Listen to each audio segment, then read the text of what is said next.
Hello mga mare, walang nagtatanong pero pagkagising ko nga, dito na ako agad dumiretso sa loob ng payamansyon. Ay pasintabi po pero ayan ang maring sisi, ay ayan, naglilinis nga ng mga pupo. Sa maniwala kayo't hindi, ang kanilang mga pupo ay hindi naman ganun kabaho. Ay pero syempre ay medyo may amoy pa din. Kita nyo ang mga bata kakagising lang o nagpapakondisyon pa at wala pang kakulit-kulit sa kanilang shell. Pagkalinis ko nga ng mga pupo nila, ito nga o gagamutin ko na nga si Tortali. Lalagyan ko na nga ng cream yung sugat niya at lalagyan ko na din ng cream yung kanyang mga mata. Dinamay ko na nga din si Tortoli at nilagyan ko na nga din ng cream yung kanyang mga sugat. Nilagay ko na nga din pala yung mga natitirang Timothy Hay namin dito. Ayan, sobrang konti na nga lang na. Ay, wala pa nga kasi yung bago kong in-order. Pero okay na din yan sa ngayon dahil nga winter dito, hindi naman masyadong nakakakain nga ang tortculets. Parang nagpapalambing nga din ng sobra-sobra itong si Tortali, kaya nga naisipan ko na nga lang siyang dali na nga dito sa harap ng pagkain kung kakain nga siya. At syempre, si Tortiling makulit nga, ay kahit hindi mo tawagin, ay pupunta yan dyan. At ayun na nga, sabay-sabay na nga nang hinain ng tortculets. Pumasok na nga ako ng loob ng bahay, parang ay handa na nga ang aking almusal. Ay, opo, almusal pa din kahit nga mag-aalas 12 na. At ito nga mga mare ko, hinahanda ko na nga yung paborito kong inumin. Yes, opo, tama nga yung nakikita, Lux Slim ito. Dati nga yung palagi kong iniinom yung cafe macchiato nila. Ayun, ubus na nga ang aking stocks. Buti na nga lang din ay meron na nga din sila nitong matcha. Alam nyo naman, noon pa lang, umiinom na talaga ako ng mga matcha at mga kung ano-anong tea. Syempre, parang mas mapabilis ang ating metabolism. Recommended ko yan talaga mga mare ko, mag-iinom ka niyan at syempre, sabahan mo palagi ng workout. Pagkatapos ng kumain, ito naman yung mga vitamins na pinagtitake ko. May vitamin C for hair, skin, and nails at syempre yung woman's multivitamins. Kahit nga umuulan ngayon dito mga mare ko, talagang nakakatamad. Ay, lalabanan natin ang katamaran at tara't mag-gym tayo. Pero bago nga ako maputput ng gym ay nagtigas nga itong si Madam at meron nga daw siyang mga pa-sale-sale. Kaya nga ito, dumaan na nga ako sa mall at pinikap ko na nga ang mga sale-sale niya. Ay, abangan nyo ang pagpo-post ko ng mga yan mga mare ko dahil sobrang sale yan at alam ko mag-uunahan na naman ang mga mare ko. Gusto ko pa nga sanang mag-shop pa pero ang dami ko pa kasing items na kailangan kong i-clear sa bahay kaya nga nag-iiwas muna ako mag-shopping. Hindi ko lang talaga matanggihan yung sale na yun. Pagkatapos ko nga sa mall mga mare ko, ito nga ititake ko na nga dito sa sasakyan yung aking pre-workout. At ayan, ito nga ang aking unang-unang workout. Ayan, deadlift mga mare ko, 70 kilos. I need to do this 12 by 3.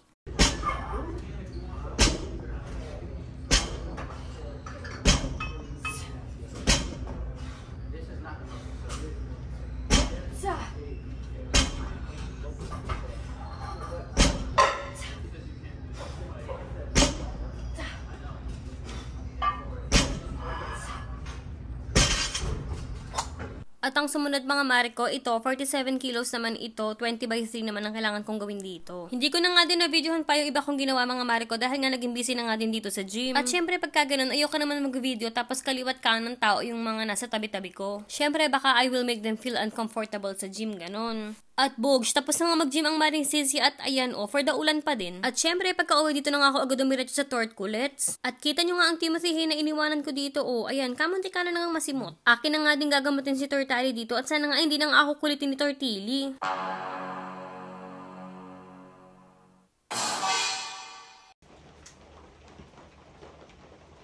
Ayan ka na naman eh. Hoy!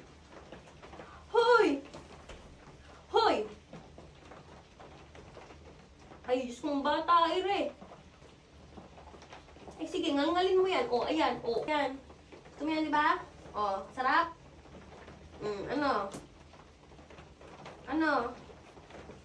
Ano? Sarap? Ay, Diyos ko. Bitawan mo na. Bitawan mo na. Ako ay nakagat mo. Puta na kaya. Ay! Tilly! Tilly! Oh my God, Tilly.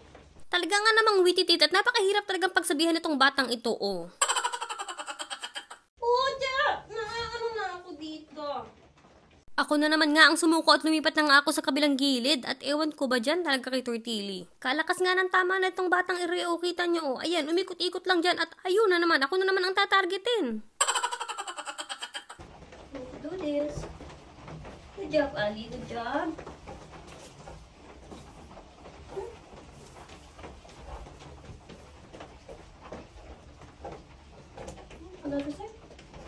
Good job, Ali. Tortili, parang awa mo na. Ako. Ay! Diyos ko. Ay, apo, Diyos ko. Konti na lang talaga mga mare ko. Kukunin ko na talaga ang hangin at hahangirin ko na tong batang to. Hoy, Tortili, ano na naman yan? Kala mo naman ikaw nalulun sa masamang bisyo. Ikaw, Tortili, akala mo din ikaw ay merong mga kitikiti sa puwit mo. Ay, kamunti ka na talaga katampurgahin dyan. Okay, tama kung saan ka nagsususuot. ako talaga ay makukunan kahit hindi buntis. At yan lang muna for today's vlog mga mare ko. Thank you for watching and see you guys on our next one.